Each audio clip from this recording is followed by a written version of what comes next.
Hello. Well, I had good news on last video. In this video, things have gone terribly wrong.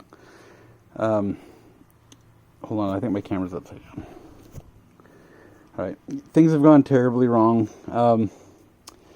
So, I mentioned I was having intermittent problems when I was driving. It would just turn off, and I'd have to pull over, turn the key or whatever, and I thought maybe it was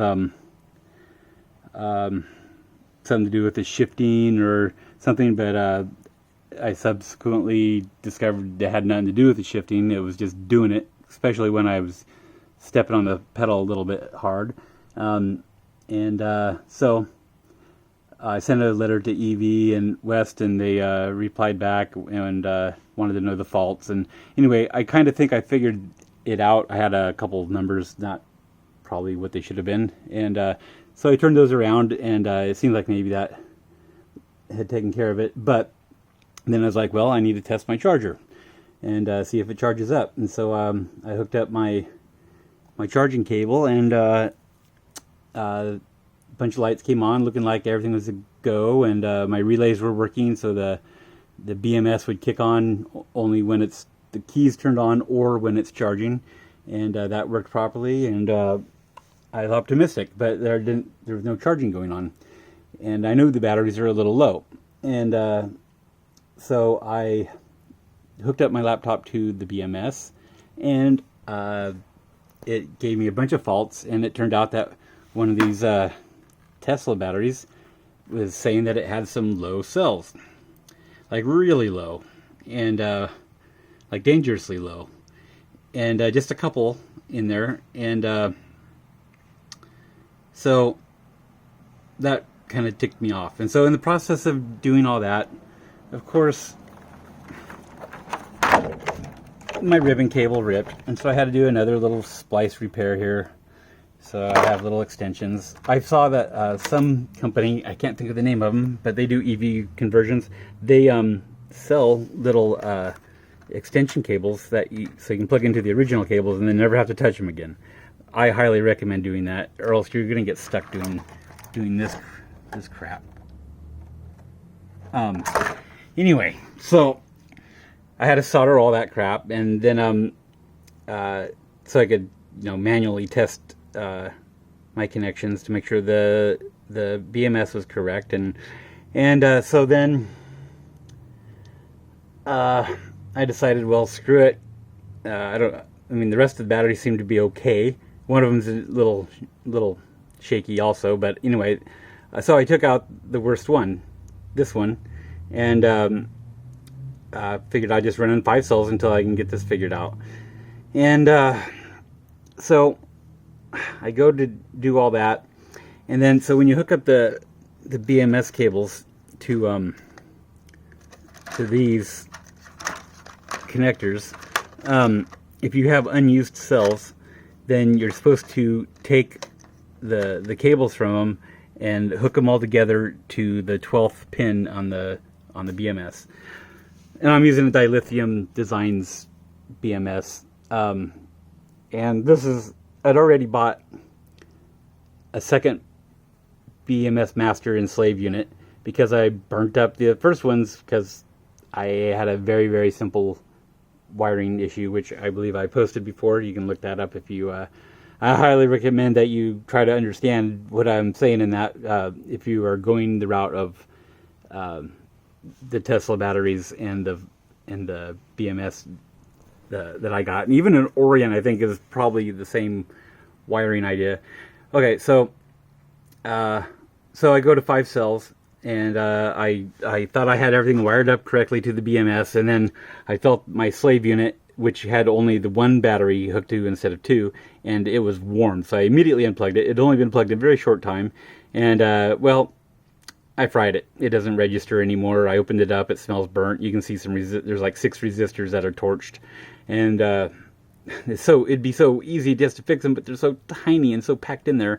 They're 100 ohm little surface mounted chips. They're microscopic and very difficult to deal with. I don't really have the equipment to do it, but I've got spare parts, and one day I'll attempt it. but not right now. So anyway, so now I'm down a BMS, I'm down a battery, and I've only gone like 7-8 miles in my bus so far. I'm getting not happy, less happy every day, and so then I'm down to 5 batteries and the 1 BMS, and I hook up my charger, and my charger doesn't even come on anymore, which it had been lighting up. So it's an Elcon, I think it's a 2500, or maybe it's a 15, but I think it's a 25. And the LED doesn't come on, no signs of life. The fan the fan came on for a brief second when I first plugged in the charger. And so I think I've got a fuse out internally, and I'm not sure if it's the AC or DC. And also, since I last recorded about that, I hooked up a canister reservoir for my cooling system, and I'm glad I did this, because then I know I've got water. Even if there's a little leak, I'll still have some water for quite a while. And let's see, I guess that's all I have to tell you. So I'm kind of down and out right now. I'm doing upholstery. So I got a 1951 Singer sewing machine, and I'm trying to teach myself some upholstery. So this is the original seat, and I thought maybe you guys would be interested to know what is inside of your seat. And this is it. It is disturbing. Here's the bottom cushion. It looks like a previous owner had stuffed a bunch of egg crate in there and some cardboard and anything to keep it from just bottoming out, I guess. But yeah, it's pretty darn nasty. I don't even know what you'd call this stuff. It's like artificial straw. I don't know, but it's bad. And of course, everything is rusted inside.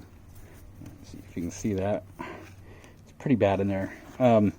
So both of my seats had one broken spring each, one big giant coil spring, and the back seat wasn't too bad on the other one. But anyway, I've almost got the seats all sewed up.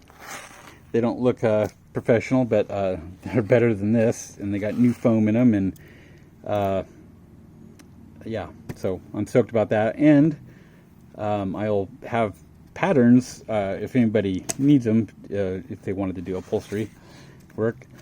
I got the patterns I used. Anyway, so I will contact you. Oh, and by the way, the drive in it was awesome. I loved it. It's so eerie. It's quiet except for the growl of the transmission. And I imagine that will fade away once I get my upholstery in there and get it furnished a little. It'll muffle some of the outside sounds, but yeah, it had a lot of power. It was pretty zippy. I got it up to about 40 miles an hour because I was just in town, and it did well. I need a dash light to tell me when it's on, because I'm never going to get used to that. It just feels like you're in a dead car and you're about to, the light's going to turn green and you're not going to move, but you step on the gas and it goes. And yeah, I like it. I hope I can get through this without going crazy. I'm kind of wishing I just bought a Tesla and had all the joy and none of this heartache and expense. That's it's depressing. Anyway, I love my bus. Have a good day. Please like, subscribe, and leave a comment.